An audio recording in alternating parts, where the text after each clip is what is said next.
um cachorro quente, comer um churrasquinho, tomar um caldo, beber um refrigerante. A gente também encontra tempo para bater papo, rever amigos, rever irmãos, rever vizinhos. Então isso é muito bom. Deus está na comunhão, amém, meus irmãos? Amém. Talvez vocês não conseguem, vocês não, mas muita gente não consegue prestar atenção. Mas o social, ele também é espiritual. Então, quando a gente está na nossa sociedade ali fora, quando a gente está ali comendo juntos, brincando, conversando, ali no parque mesmo, enfim, tudo que a gente está fazendo lá fora também é espiritual. Deus tem prazer na comunhão, Deus tem prazer na unidade da igreja. Ninguém é igreja sozinho. Então a igreja é o corpo, que é o corpo de Cristo, feito de muitos membros e cada um do seu jeito. Então esse momento nosso de festa jeca, que já é a 21ª festa jeca, é um momento altamente espiritual. Ainda que a gente veja parecendo um momento físico, humano, mas não adianta, a gente é corpo, alma e espírito, e Deus se agrada com a mesa, Deus se agrada com a comunhão, Deus se agrada quando a gente tem esse interesse em estar junto com os irmãos. Isso é tão bom, é ou não é, irmãos? É ou não é, meus irmãos? Então a festa é muito boa. Inclusive quem está aí fora, se quiser entrar, talvez você nem é da igreja Resgatando Vidas, ou às vezes você nem professa a mesma fé que a gente, mas nós somos irmãos, vocês podem entrar também, vocês serão muito bem-vindos aqui, tem espaço para vocês que estão aí fora também, e a gente vai procurar ser breve aqui. Vem então ouvir a palavra aqui, eu sei que você está ouvindo aí também, mas vai ser extremamente importante, se você quiser estar aqui com a gente, aqui você tem uma cadeira almofadada para você sentar. Tá bom aqui dentro, meus irmãos? Fala alto que eles vão ouvir lá fora. Tá bom aqui dentro? Tá bem aconchegante, bem confortável, e eu tenho certeza que você vai ser ministrado aqui também. Amém, meus irmãos? Amém. Amém. Deus é bom apesar de nós. Eu queria que você abrisse sua Bíblia comigo no livro de Daniel. Como eu disse, eu vou procurar ser breve aqui, mas eu preciso trazer uma palavra para vocês. E mesmo você que está aí fora, você pode também dedicar esse tempo para ouvir essa palavra. É um momento altamente espiritual, né? Como eu disse, o momento que temos aí fora também é espiritual, e esse é altamente espiritual. Então, se você vai pregar?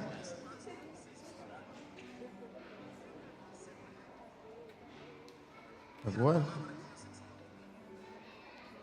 Quero ser como criança, te amar pelo que é, lutar a inocência e acreditar. Dá um beijo no papai. Dá um tchau para eles. Mas às vezes sou levado. É tão bom, né? Ser assim, né? Já pregou para nós aqui, né, irmãos?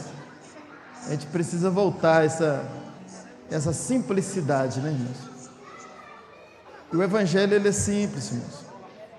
Paulo vai dizer assim: eu temo que se aparte de vocês a simplicidade do evangelho. O evangelho é muito simples. O evangelho bem resumido é assim: ou você nessa terra crê em Jesus, entrega a sua vida para Ele e vai passar a eternidade com Ele, ou você não crê em Jesus, ou crê e não entrega e vai passar a eternidade no inferno. É isso o evangelho. Sabe o que a gente fica fazendo a vida inteira como cristãos, não apenas aqui em Juiz de Fora, Minas Gerais, Brasil e o mundo? Trabalhando para Deus, para que Ele convença as pessoas que tem um inferno esperando por aqueles que não creem em Jesus e não se entregam a Ele. Trabalhando para Jesus para que o inferno fique um dia mais vazio e o céu fica mais cheio. Trabalhando para Jesus para que a nossa família vá para o céu. Quando a gente ainda era criança, a gente aprendeu sobre céu e inferno. Não é verdade? Desde pequenininho a gente aprendeu sobre a existência do céu e do inferno. E eu vou dizer para vocês, segundo a palavra de Deus, é verdade. Existe o fogo eterno e existe a vida eterna. E o trabalho da igreja, não apenas aqui, mas em qualquer lugar do mundo, é exatamente esse: propagar o evangelho, para que a maioria esmagadora das pessoas, quanto mais melhor, creiam em Jesus, se entreguem a Ele, aleluia, e passem a eternidade com Ele. Esse é o trabalho da igreja. Aleluia. O evangelho é simples, querido, é você crer que Adão te condenou, e o único que pode te absolver se chama Jesus Cristo. Que Adão, infelizmente, com o seu pecado, condenou toda a raça humana, condenou toda a sua descendência, e nós nascemos dele, condenados. E só há uma forma de sermos absolvidos: quando o evangelho chega aos nossos ouvidos, a gente entende, crê nesse evangelho, que é o evangelho de Jesus Cristo, crê no sacrifício da cruz, e convida Jesus, fala: Jesus, eu entendi, entra no meu coração, eu creio no Senhor e te recebo como o meu único e suficiente Salvador. Pronto, o evangelho cumpriu a sua missão. E aí essa pessoa agora, ela vai crescendo no evangelho, e o interesse dela é que outros sejam alcançados, é uma corrente. Isso é o evangelho. Tudo que você vê além disso são crenças que cada um tem as suas, mas a essência do evangelho é essa: Adão infelizmente pecou, ele e Eva nos condenou. Jesus veio, não pecou, morreu pelos nossos pecados e nos salvou. Aleluia. É simples demais. Catuca o seu irmão assim e fala assim: é muito simples. Quando a gente entende isso, mas a gente entendeu o evangelho. E em Daniel, aqui em Daniel, no capítulo de número 12, você que abriu a sua Bíblia, versículo de número 2, o profeta Daniel, lá atrás, antes da cruz, ele fala assim: olha, e muitos dos que dormem no pó da terra ressuscitarão, uns para a vida eterna, e outros para o que, irmãos? E outros para o que? Está aqui, ó. Não é coisa minha, é coisa da Bíblia. Olha lá: e muitos dos que dormem no pó da terra. O que é dormir no pó da terra? Quem pode responder para mim? Morreu. A pessoa morreu, ela foi para... A Bíblia usa esse termo sempre. Ela foi dormir no pó da terra. Então o texto está dizendo para nós que muitos dos que estão mortos ressuscitarão. Olha só, pensa comigo. Qual é a maior desgraça da raça humana? Se você pudesse evitar uma desgraça na sua vida, qual que você evitaria? Se Deus falasse para você assim: olha, eu vou te dizer, já tem uma bênção aqui.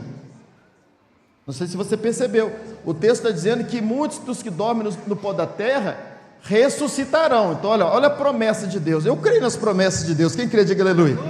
Quando Adão pecou, Deus prometeu que Jesus viria. Passou 4.000 anos, ele cumpriu a promessa.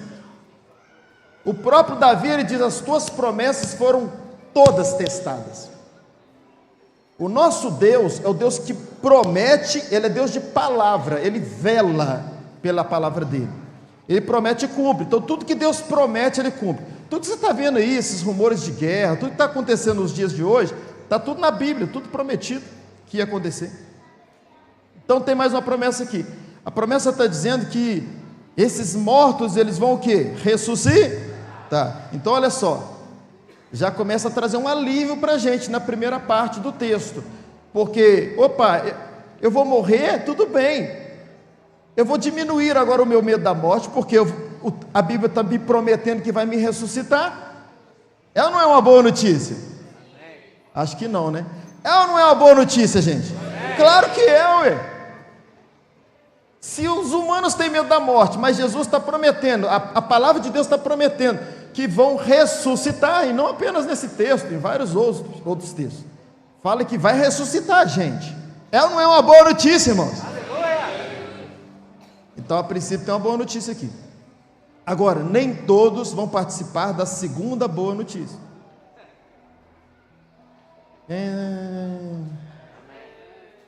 A boa notícia, essa primeira que nós vamos ressuscitar, glória a Deus. Paulo vai dizer que esse corpo nosso corruptível, está lá em 1 Coríntios capítulo 15, não precisa abrir. Esse corpo corruptível que corrompe, envelhece, morre, ele vai se revestir de um outro corpo incorruptível, um corpo imortal, um corpo que escute, que nunca mais vai morrer. Gente, eu não estou falando de religião aqui, eu estou falando de eternidade de Jesus. Isso cabe para qualquer um, espírito católico, macumbeiro, tudo que você puder imaginar deveria ouvir isso, porque todos vão passar pelo crivo do que está na Bíblia Sagrada, do que Deus falou. Ele é o Criador de tudo. Então esse nosso corpo, fadado a doenças e a morte, não será o corpo da eternidade.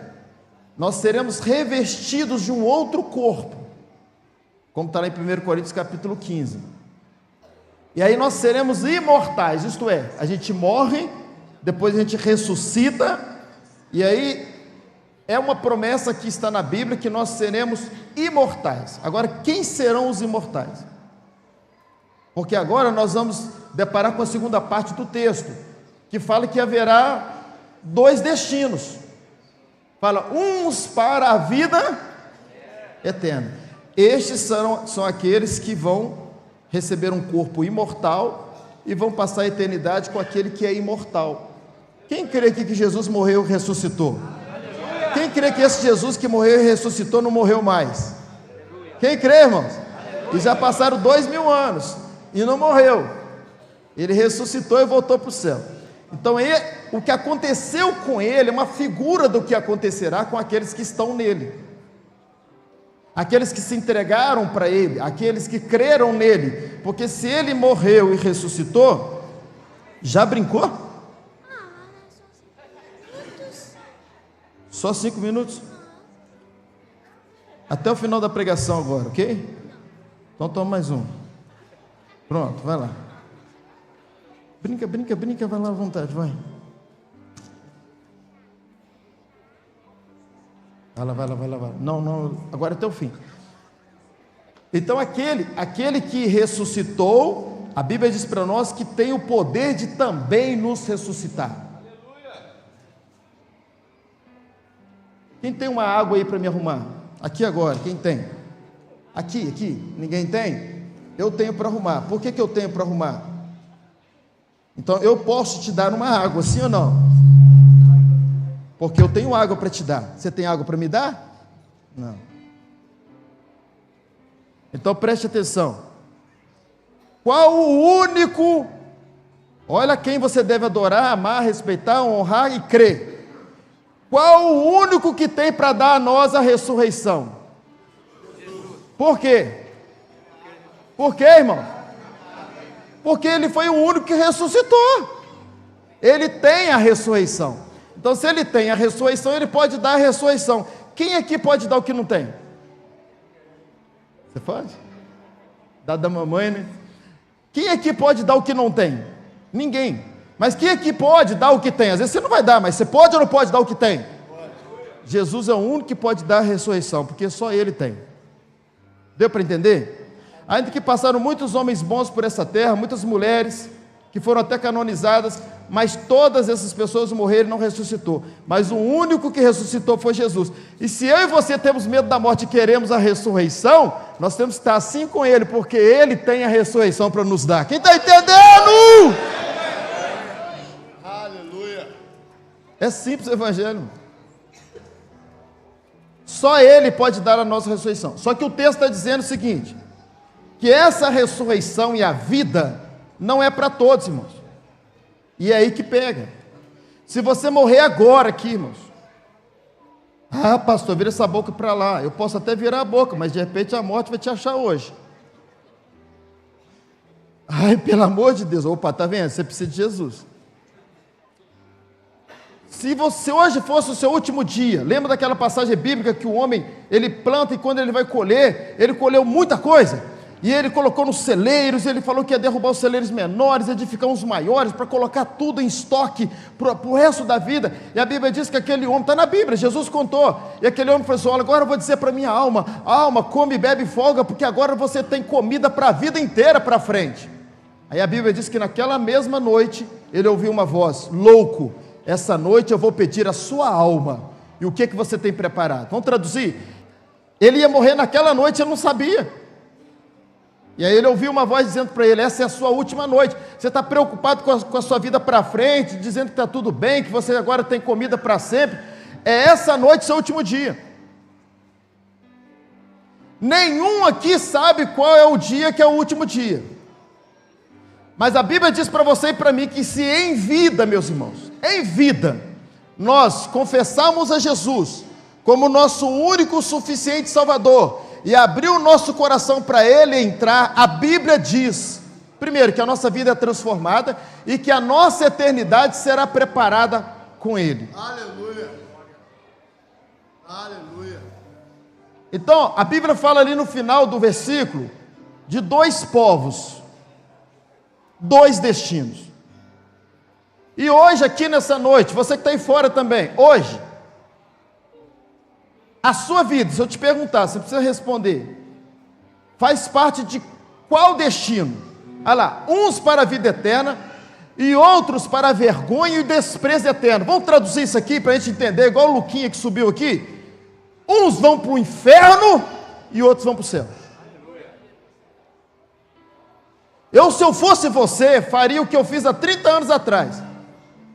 Corri atrás para saber o que é que eu faço para ir para esse tal de céu. E você vai descobrir que não é fazer.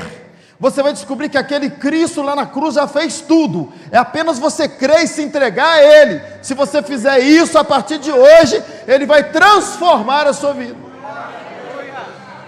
Acredite nisso. Irmãos, olha, uma das coisas que mais me atrapalhava de ser crente, eu pensava, eu nunca vou ser um crente. Eu pensava, até os 26 anos, eu pensava o seguinte, eu não vou conseguir ser crente. E talvez tenha alguém aqui nessa noite, aqui dentro ou lá fora, e talvez você conheça alguém que pensa assim ou fala assim, eu não consigo ser esse povo bitolado aí. Aí ele começa a fazer a lista dele, cada um com seus desejos, suas vontades, seus valores. Se eu me tornar um crente, eu não vou poder fumar, não vou poder beber, não vou poder usar droga, não vou poder mentir, eu não vou poder ir para um forró bodó, eu não vou poder ir para uma balada, eu não vou poder sair com mais de uma mulher, eu não vou poder trair minha esposa, eu não vou poder. E quem quer viver uma vida de não poder, irmão? Se fosse assim, você acha que eu seria crente? Tá maluco, irmão. Imagine se todo dia eu andasse para a rua fora assim, eu vi alguém fumando, pelo amor de Deus, vira esse cigarro para lá, porque eu não posso fumar, porque eu sou crente agora. Anda mais um pouquinho, vê uma mulher de saia curta, eu não posso olhar, eu sou casado, se eu olhar eu vou para o inferno. E daqui a pouquinho, abre o celular, aí vê uma mulher seminua, que é o que mais tem, eu não posso olhar, porque, se eu olhar, eu sou crente agora. Quem aguenta isso? Quem aguenta isso? Não teria um crente na face da terra, porque seria impossível, na nossa própria força, sermos santos. Ninguém conseguiria isso. Aí depois, com o tempo, e cada um tem seus valores aqui, e cada um faz a sua listinha, e que vai virando um muro intransponível. Aí, lá no trabalho, essa pessoa não quer nem ouvir falar de crente. Porque na mente dela já está assim, eu não vou conseguir ser. Então, quanto mais ele falar, vai me deixar em crise. Parou alguma coisa aqui. Quanto mais ele falar, mais eu vou ficar em crise. Porque eu não vou ser crente mesmo, então assim, eu prefiro nem ouvir. Aí a gente corria dos crentes. Porque na mente nossa o diabo colocou que a gente não consegue fazer aquilo que o crente faz, ou deixar de fazer aquilo que o crente não faz. Aí a gente mesmo cria isso, e juntamente com o inimigo, de que não é possível conseguir ser crente. Aí você decide mesmo assim, vai ouvindo a palavra e depois se entrega a Cristo, e com o tempo você vai descobrir uma coisa, que tudo que você pensou, tudo que o inimigo te falou é mentira, não é nada disso. Pode sim, claro que pode. Ó gente, presta atenção, mesmo quando terminar a festa, eu ainda acho o boteco aberto em Benfica, e se eu quiser, eu posso sim sair da festa, ir lá para o boteco e tampar na cachaça. Quem falou que eu não posso? Eu posso ir no morro em Santa Cruz e pegar uma droga e fumar, cheirar uma cocaína, fumar um crack. Eu posso trair a minha esposa. Eu posso ver pornografia no celular. Eu posso pecar toda hora que eu quiser. Mas sabe por que eu vou falar sobre mim? E eu creio que a maioria que eu falo também. Sabe por que eu não faço isso? Não é porque eu sou bom, não. Não é porque eu sou forte espiritualmente, não. Não é porque eu estou lutando todo dia para ir para o céu, não. Eu não faço isso, não é porque eu não posso, mas é porque eu não quero. Aleluia. Cristo, quando entrou na minha vida, me libertou disso. Ele mudou os meus valores, mudou as minhas vontades. Eu costumo dizer que nós não somos da família do não posso, nós somos da família do não quero. Ah, eu não quero porque eu sou forte. Não. Eu não quero porque Ele que habita em mim é forte. Ah, eu não quero porque todo dia eu venço isso. Não, eu não quero porque aquele que habita em mim viveu nesta terra e venceu por mim. Não é uma obra minha, é uma obra dele em mim. Não é na minha força, é na força dele. Cristianismo não é sobre você, é sobre Cristo. E quando eu me torno um cristão, o Cristo que veio a essa terra e venceu, passa a habitar em mim, e eu me torno nele mais do que vencedor. Por isso que Paulo vai dizer em Efésios capítulo 2, versículo 8, eu já vou partir para o encerramento, ele diz assim, pela graça sois salvos, olha isso aqui, olha para mim, pela graça sois salvos, olha a palavra graça, é de graça, mediante a sua fé, e ele fala assim, isso não vem de vós, isso não é nenhuma força sua, não é da terra para o céu. Aí ele fala assim, mas é dom, é donativo, é presente do céu para a terra, é presente de Deus. E no versículo 9, só para fortalecer isso, ele fala assim, não pelas obras para que ninguém se glorie, para que ninguém bata no peito e fala assim, eu sou salvo porque eu venço todo dia o cigarro, eu venço todo dia a bebida, eu venço todo dia a droga, eu venço todo dia o adultério, eu venço todo dia a prostituição. Que você, meu irmão, fica de pé, João, nem esse fortão aqui na força dele consegue vencer, meu irmão. Não é por força, mas é pelo Espírito de Deus. Não é o quanto você é forte, não é o quanto você é bom, mas o quanto Ele é bom. Obrigado, João. É por isso que João vai dizer, João capítulo 8, versículo 36, João vai dizer assim, aqui acerta muitas pessoas que tentam parar de fumar, não consegue, tenta parar de usar droga, não consegue, tenta sair da pornografia, não consegue, tenta parar de adulterar, não consegue, tenta salvar o casamento, não consegue, sabe por quê? Porque você está tentando a sua própria força. E Deus permite até você não conseguir, para você acordar e entender que não é na sua força, é na força dele. A salvação é na força dele, a eternidade é na força dele, ir para o céu é na força dele, ter uma vida de vitória nessa terra é na força dele, ser santo é na força dele, vencer o cigarro é na força dele, vencer a bebida é na força dele, prostituição é na força dele, pornografia é na força dele, tudo tem a ver com ele. Por isso que João 8,36 vai dizer o seguinte, se pois o Filho, com F maiúsculo, está falando de Jesus, se pois o Filho vos libertar, faz assim com suas mãos, abre comigo, libertar, aí de novo, se pois o Filho vos libertar, verdadeiramente sereis livres, é a obra dele, irmão.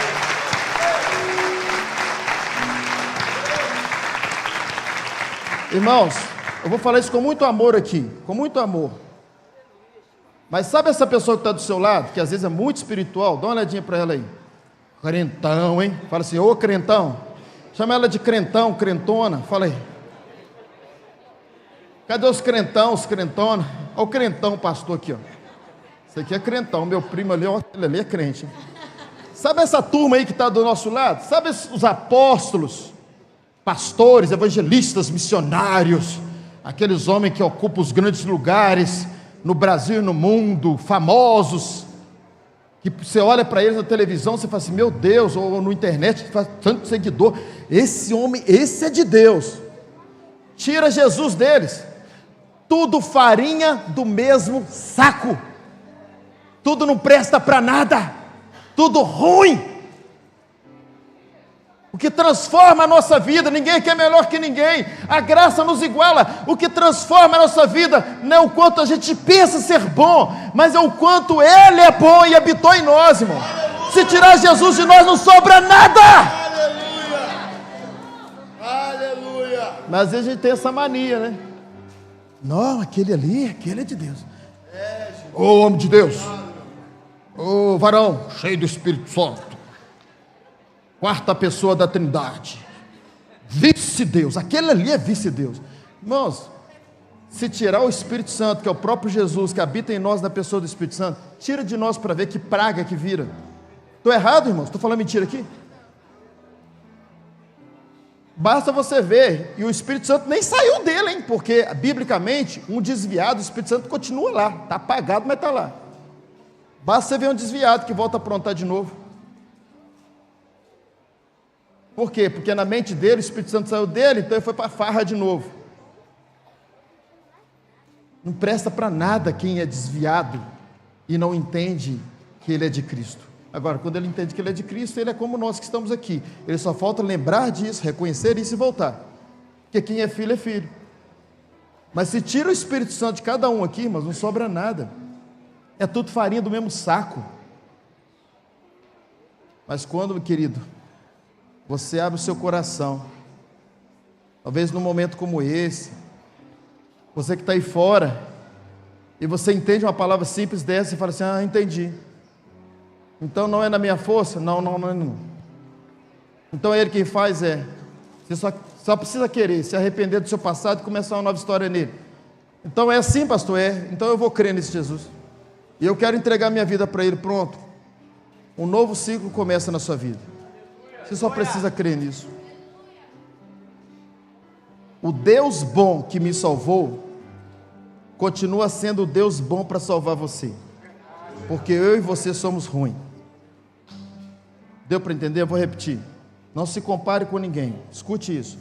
O Deus bom que me salvou é o mesmo Deus bom para salvar você, porque eu e você sem Ele somos ruins. É só isso que você precisa.